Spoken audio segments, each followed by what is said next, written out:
Welcome back to Series 6 by Fourth Location. I'm Lauren Whatevs, here with Scott and our guest for the day, King of Canada.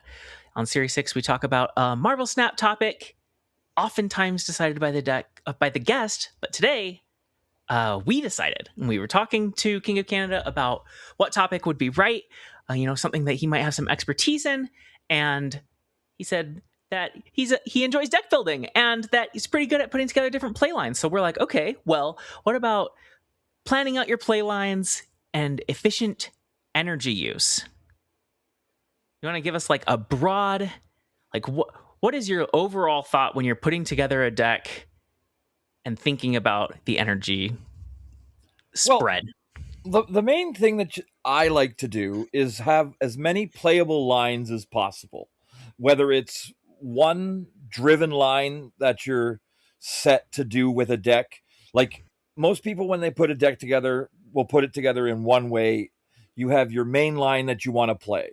And whether that is like your Zola, Panther, Star Lord, or your Wong, Panther, Armin, right? That's your main line. But then you want to also be able to have backups. You want to be able to, in case you don't, because we all know RNG can be a fickle thing at times, and you Sure. don't always get the lines you want. You have to try and be able to create as many different ways to win as possible.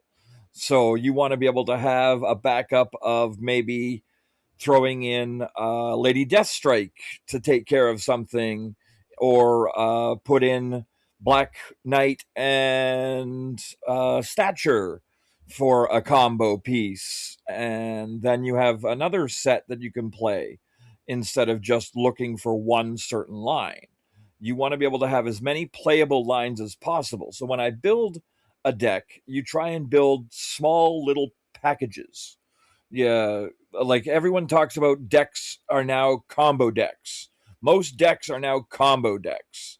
You're looking for your combos. And if you can create 2 or 3 different combos in one deck, then you have a great thing to play, because you're not always looking for just one line.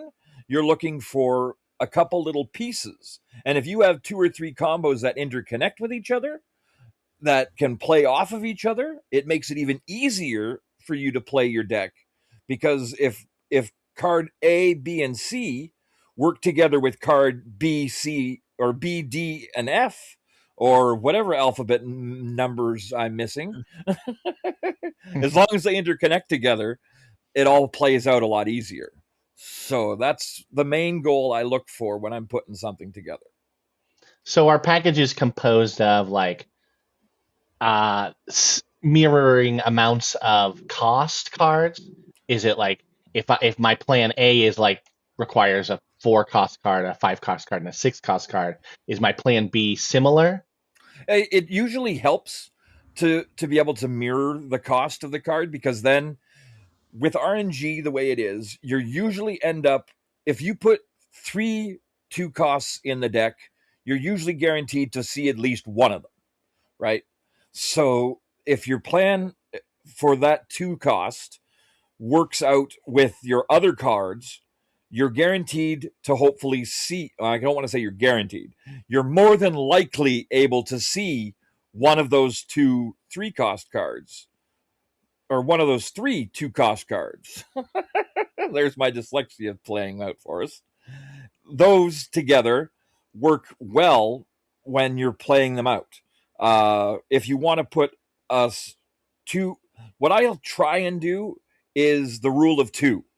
2 1s, 2 2s, 2 3s, 2 4s, 2 5s, 2 6s, because it will play out a lot easier. And then you can play with that, because it's a 12 deck system. So if you do 2 of everything, you're likely to see something that works together that will play out with each other, if that makes sense. Yeah, it does. I think that the 2 of each is like, it's a good baseline. Yes. It's kind of what I'm shooting for personally when I'm building a combo deck, but when I'm building like a real deck, I'm usually shooting for that. And then personally, I like a lower curve, so I swap a 6 out for a 2 or something like that. Right. But But yeah, it's a great place to start.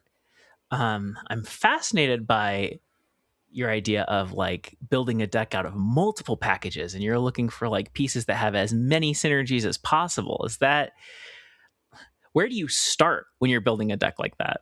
When you're package building, your best bet is to start with a main package.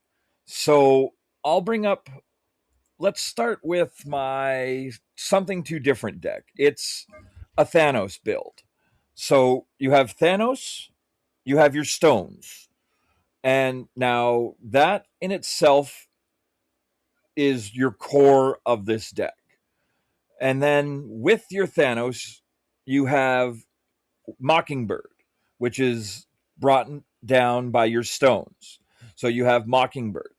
You have Aurora, which is there to buff up all your stones. So that's another piece that benefits everything. En Sabanur is in this deck to eliminate one of your little stones and bring out one of your other pieces.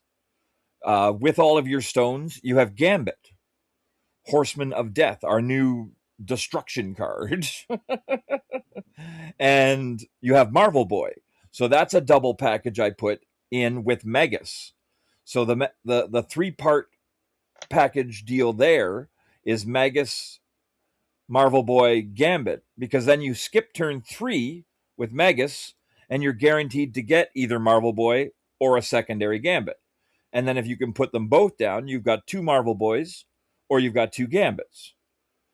I have Joaquin Torres in here to work with all of your stones. You hit it. You hit your the green stone is Time Stone. Time Stone. That's it. Time Stone on Joaquin Torres. You now have a 4-powered Thanos to be able to play out. So you can then play your Thanos and your Valentina, or your Thanos and something else on turn 6, or preferably your Mockingbird, which is free, and a Thanos. I have Cobra in here because it takes care of a lot of people's stones currently. We're in a very heavy stone meta. So it's able to take care of the stones that are popping up. I have Deafening Chord in here because it takes care of Cerebros. It doesn't hit Osmondeus, but it does hit Patriot. So it's there. And we have Valentina, which is then packaged with Gambit to bring out its 4-cost card, which takes care of your destruction. And then, of course, we have Cosmic Ghost Rider to be just a destruction piece. So when you look at the deck as a whole, the packages are Magus, Marvel Boy, Gambit. That's one. You have Valentina Gambit. That's a secondary package. It works, Gambit, Valentina work together. Thanos works with all of his stones and Joaquin Torres. And Sabanur works with all the stones to bring out something. Mockingbird works with Thanos. So Sabanur, Mockingbird, Thanos is a package. Aurora is a bonus for Thanos and everything else that's on the board because it buffs Cobra, it buffs Joaquin, it buffs Marvel Boy. So out of all those different little pieces, I look at about 4 different combo bits for it all to fit together. And it's a 1, a 2, 2, 2, 2. I have 4 2s, 2 3s, a 4, a 5, and 3 6s. And the main goal for that is En Sabanur bringing out, trading one of your 1-drops, your stone, into either a Cosmic Ghost Rider or an Aurora is your main goal, is to try and switch one of those stones into a higher cost bonus card, if you will. Yeah, the energy spread is a little interesting with Thanos because, of course, he's adding 6 1s to your deck. So, like, Yeah. you know, if we're reading out the full thing, it's like 1 1 1 1 1. It sounds like though you have the one main a home base package, Thanos, that everything ties into, and then you're building off of that. Is that typically how it goes when you're building assorted Uh, packages? That you have one like main? you'd like to have one main idea, because then you can. It's like a plant, right? That grows from the bottom and branches off. Because then you're able to have different bits and pieces that help create this plant that we're building, and that's what the deck is. For that one, yes, Thanos is the main root of the plant. And for my other deck that I hit Infinite with is High Evo. And High Evo is your main base of the package. Well, Uh, before we go on to High Evo, I want sure, to say a couple more things about this Thanos deck. absolutely. I'm starting to see what you mean with building with packages because I've seen Thanos decks with Marvel Boy and I've seen Thanos decks with Gambit, but I Right? haven't really seen it with both. And I really liked what you were saying about how the Magus can become two of one of them. So it's not like you're getting one of each necessarily Right? because a Marvel Boy is really good, but when you get two Marvel Boys down, it's wild. Yes. Gambit, Horseman of Death is good, but he really gets good when you get two of them down. So you're like leaning, you give yourself an opportunity to lean either way with this. Yes, absolutely. And it all depends on what you get drawn into your hand. And sometimes they're both in your deck, and it just becomes a wild flip of the coin, and you either get one or the other. It doesn't matter which one you end up getting at that point. Yeah. But yeah, it's a great opportunity to have both two Gambits or two Marvel Boys, especially if you have all your stones, because then you're getting. I used to run this with Invisible Woman to get Marvel Boy going off a bunch of times, but it just didn't seem viable enough to play Invisible Woman for one character. Yeah. So that's why she was cut for who I don't remember exactly who I cut her for. Oh, I think I cut her for Aurora, honestly. Mm. I put Aurora in because Aurora buffed a lot more than just two Marvel Boys. And so I pulled out the Aurora and worked it that way. But yeah, being able to put out two Gambits, two Marvel Boys is detrimental to a lot of decks, especially with two Gambits on the board. You playing up against an end of turn deck, you basically wipe off their board. So Yeah, it's I'm pretty happy to see Magus. Like, it's a card that I was really high on when he first was announced. I'm like, there's going to be fun things to do with this, but I just haven't seen a lot of it. So I'm like, I love seeing this. I'm going to try playing with it.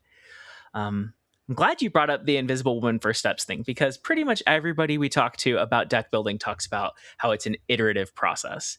And so I was wondering when you're building with packages in mind, how often when you're iterating on your deck are you replacing just one card versus replacing multiple at a time?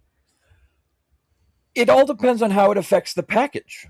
A lot of times, one part of a package will affect two or three different bits of your deck. So you end up having to change two or three different cards because one card makes the whole tower crumble.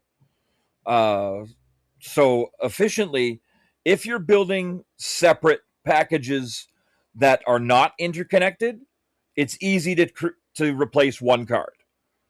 If you have this package A and this package B and this package C that do not interconnect, then you can replace one card over here and have no problem with your other packages.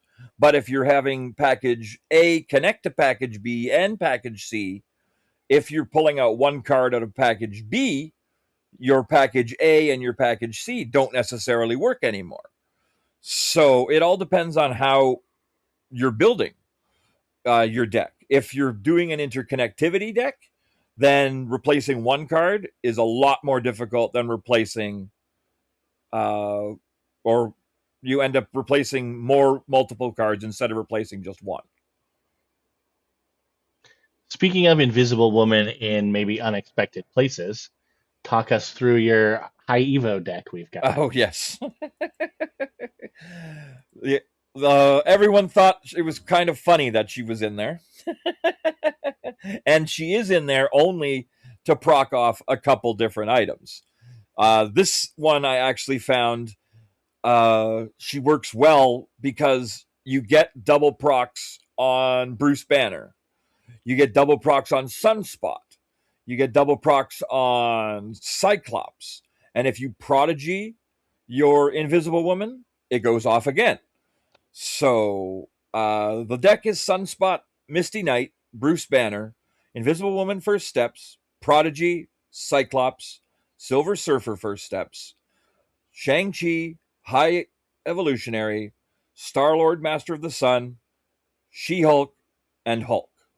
So this one plays off curve because you want to skip for Star-Lord as much as possible. This originally was built when Star-Lord was a 4, and it worked out tremendously. I had a lot of ease with it, and I made it to infinite with it. Once Star-Lord got changed, I wanted to know if this deck was still viable. So I pulled it apart, I put it back together again, and I worked with it, and it still worked very well. I think, I wanted to bring up the stats for it. I think it's like the new iteration of it being a 5-8 has like a 14-3 win rate on ladder for me while I was playing with it. So it still did quite well. What changed? What else changed in the deck when he went to 5-8? Really? The only thing that I changed out was I brought Bruce Banner in because I wasn't really using Bruce Banner. I was using Marvel Boy to buff up Sunspot and Misty Knight. And then I found out that it was only hitting 2 out of 3 costs. Like Marvel Boy hits 3 cards, and I didn't have another third 1-drop. So I figured why not with Invisible Woman and Prodigy would be able to boost up to get instead of your 33% chance, you get moved up to a 66% chance, and then doubled, you can reach up to like 120% chance, which usually meant Bruce Banner goes off. So, but even sometimes that didn't happen. Lauren, check that math for us. Yeah, I was going to say Lauren would know the really math a how lot better than I probability would. works, but you're still right that like getting the 4 times means you are very likely going to hit him, and that's just on the last turn, right? Like if you play him on turn 3 and you're skipping you have even more chances for him to evolve. So you're still right, even if the numbers aren't quite there. Yeah, I hate putting out numbers when I know Lauren's around because I am not a numbers person. Well, I just want to point to another thing that's very similar about this deck as the last deck, which is I've played decks with Marvel Boy, and I've known that when you get him to go off a bunch of times, he's stronger. And Gambit getting him to go off a bunch of times is stronger. Cyclops is another one of those cards. When you face it and he's just zapping you down, it just feels killer and getting extra zap. I haven't really seen high Evo decks that have so many different ways to get more Cyclops zaps. You can get them. You can get extra ones with the Invisible Woman First Steps. You can get extra ones by getting a Prodigy down there. There's just a lot of ways to get a bunch of Cyclopses hitting a lane pretty hard. And yeah, you get either Cyclops prodigied, or sometimes on turn 6 you don't have enough to play everything else, so you play down Prodigy on a Sunspot, and getting a Sunspot to go off 3 times with Invisible Woman and a Prodigy to go up 3 times wins a lane. Or you drop Prodigy on your Cyclops with Invisible Woman, and then you've got 4 shots from Cyclops, 4 shots from Prodigy. It can help you win a lane there too. So the main goal is to have your Silver Surfer First Steps winning, not necessarily winning a lane, but high enough in a lane that when you drop your Star-Lord on top of your Silver Surfer First Steps, it goes off, procs your Silver Surfer, your Star-Lord procs off, and then that procs off your Silver Surfer. So you're going into your final turn with about 15 energy, I believe. So you're then able to play out your Hulk, your She-Hulk, and uh, your Shang-Chi, or you're able to play out all your smaller stuff, your Prodigy on something, your Misty Knight, your She-Hulk, or all of those with a Hulk. So that's the main goal. You're usually able to drop 3 or 4 cards on turn 6 when you get your Star-Lord to go off with Silver Surfer. If your Silver Surfer doesn't work and you only are proccing off the Star-Lord, I believe you end up with 10 energy, which still allows you to play your Hulk and a Prodigy, or your Hulk and a Shang-Chi. But the thing is, if you're playing Hulk Shang-Chi, you're not saving that 1 bit of energy left over for your Hulk to boost back up, your Cyclops to go off, your Sunspot to go off. You always want to have that 1 piece of energy left. So when you have 10 energy at the end, you're best to play your Hulk and your Prodigy, or your Hulk and your Misty Knight, or something among those lines. If you need to play your full 10, you just have to make sure that your Cyclops and your Sunspot not going off isn't going to lose you the match. Yeah, I think both of these decks are interesting in that they have multiple turn 6s. I feel like a lot of decks I see, they have 1 turn 6 in mind, and they Right. build to getting those cards. These just have multiple turn 6s that they can play out. And that's the best way of being able to build something. You want to have multiple outs. You want to be able to say, all right, I've drawn my 5 cards or whatnot. This is what I'm left with. What combo can I fulfill here at the end? And you're given those options. And that's why when you put it together, you have those options of being able to have multiple different endings, because you're not always going to get the ending you want. But if you're building 2 or 3 different endings, you can get an ending that will win you something. And that's what you're looking for, right? Everyone's trying to build to win. So that's the goal.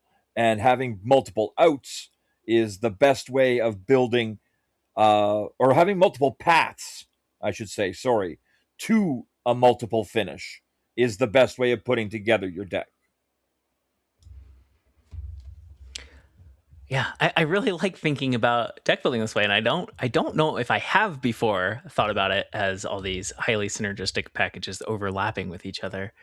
Um, I'm wondering, we talked about what a standard, what your baseline curve should look like.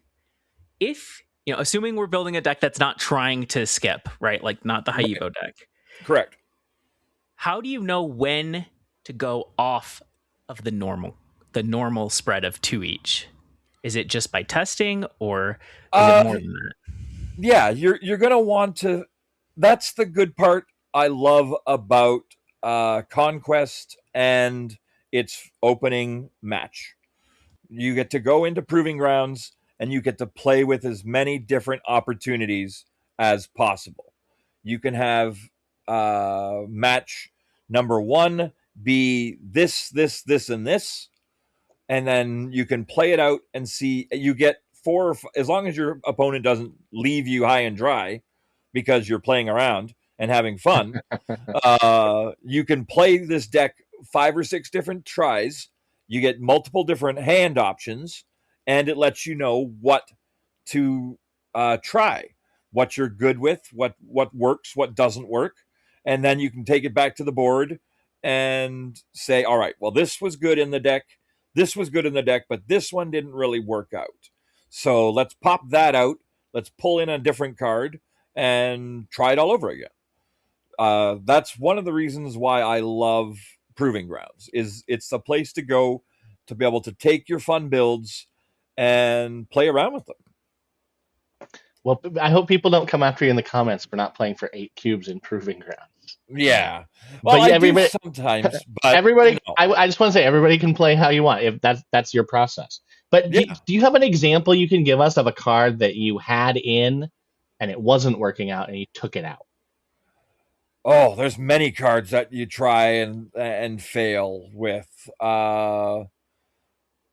Discard, like For discard, I'd like using Captain America.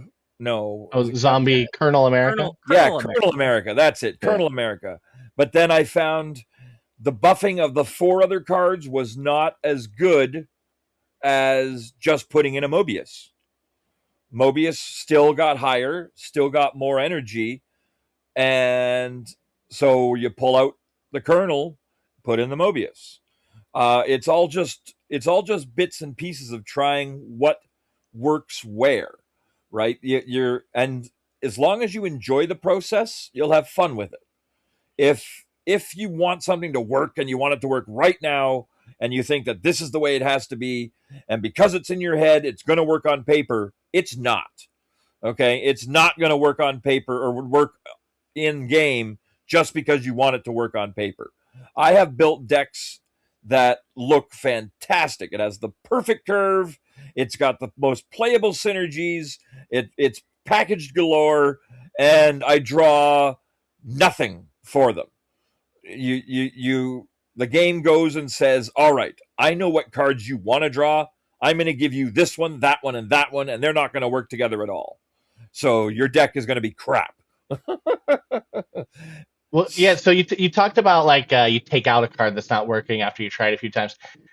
I looking at these decks, it seems to me maybe like you do the opposite too. Like I say, the thing I want to compliment most about these decks is you take the cards that just annoy the opponents more and you amplify them, getting more Cyclops. So is it that you're playing games with Cyclops, you see that he's doing well, and you're like, how can I get more Cyclops?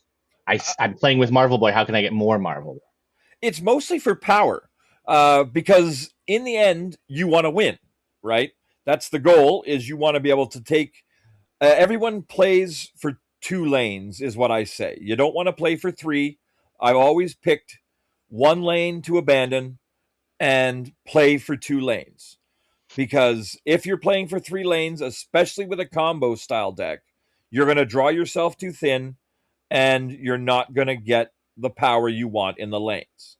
But if you have your say we're looking at the Evo deck again, Sunspot, Misty Knight, Bruce Banner, and Invisible Woman, or that's 1 lane, or Sunspot, Misty Knight, Invisible Woman, Prodigy.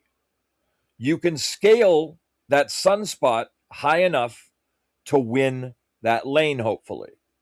Or if you're not going to put your Misty Knight in, you put your Misty Knight in the throwaway lane, so she buffs both your sides. So then you have your Sunspot, your Bruce Banner, your Invisible Woman, and maybe a Hulk or a She-Hulk to drop in afterwards. That is 1 lane looking. When you're looking at your other lane, you're looking at your Cyclops, your Silver Surfer, and your Star-Lord. That should be enough to win lane number 2. And then when it comes down to the end of it, then you drop your Hulk, your She-Hulk, and your Prodigy in one of the other 2 lanes. That way, then you have Hulk, usually by the end of this, is 24, I believe. Skipping each turn, I believe he's 20. He's between 20 and 24 power by the end of it all. If you're skipping if you have him in hand on turn 1 and you're skipping all the way through to play him on 6, I believe he's about 24 powerish. So he usually can win a lane on his own. And that's a beautiful option to have. The rest of the bits and pieces are you're just building lane 1, lane 2. I usually try and do the outsides and leave my middle as my throwaway zone. So Interesting.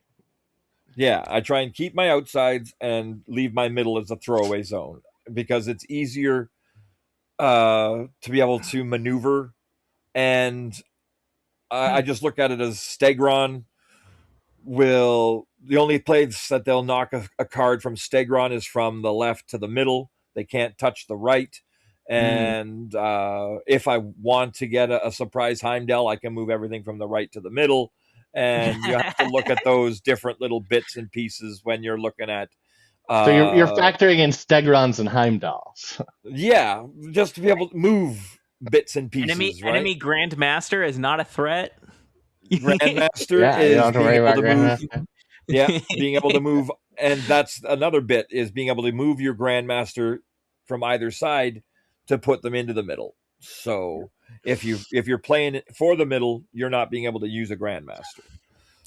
So Magneto pulls bits and pieces all over the place, and I actually had a game this morning where I had 2 cards in the middle, 2 cards on the right, and I estimated that the gentleman was going, or the I say gentleman, the player was going to put Magneto in the middle, and I had 2 4-cost cards on the left. It was a Phantom X, and it was Invisible Woman.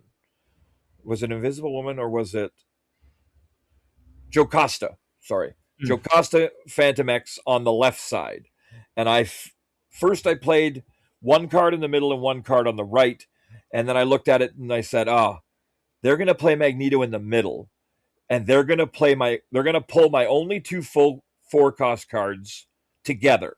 So I want to keep these 2 cards together for them to go off together." So I then moved my middle card to my right side, putting 2 on the left, 2 in the middle. So if he put Magneto on the right, it would pull them both to the right. If he put Magneto in the middle, it would pull them both to the middle. He put him in the middle. They both moved to the middle. They both still went off, and we won.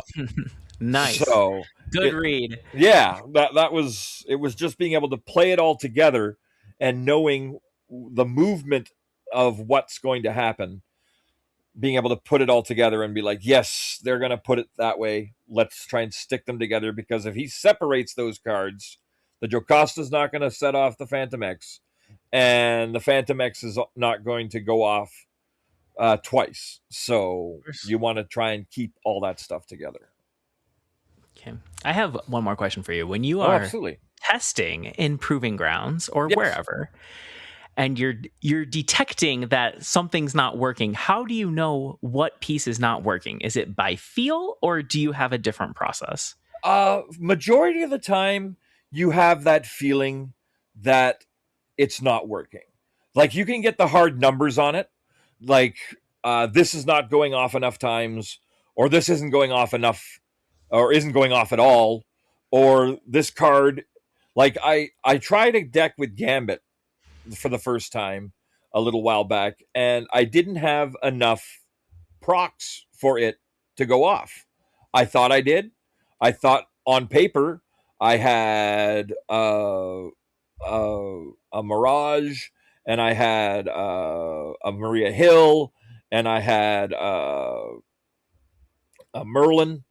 So I had all these usable bits where I'm like, okay, that's enough to get them to go off. And then playing it out, realizing that Gambit's on 3, that takes up a whole turn by itself. I still have to play enough of these cards to get 4, 5, and 6 to work, because I was trying to build something that wasn't just Valentina or Nick Fury. I was trying to build something that was different from the other builds that were out there, and it wasn't coinciding together. I'm like, it's not enough energy to play them down and still get Gambit to go off. So I had to revisit the whole scenario of, all right, what card isn't working in this scenario, and what card can I add to this scenario to get Gambit to go off that isn't Valentina or isn't Nick Fury. So that was a feel, because we would play it out. We played 3 or 4 games where I was trying to play out all these ones and all these twos, and it just wasn't working.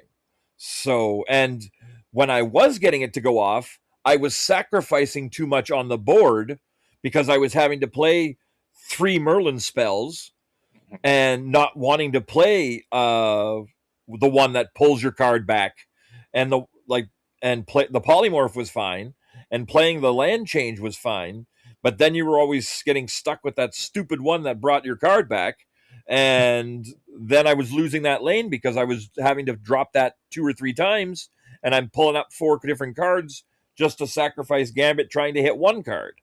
So it didn't end up being the cost wasn't worth it in the end. So I pulled it out, I rearranged, I changed it all up, and we ended up with something completely different. Because I knew it, playing it out enough times, it just didn't feel right. And it was on paper where it didn't work. Didn't work right either, or it worked in didn't work in the game, is what I should say. On paper, it looked good, but it came down to not working in the game. So that I just sat back and had to reevaluate the whole deck for the whole Yeah. gambit scenario. Yeah.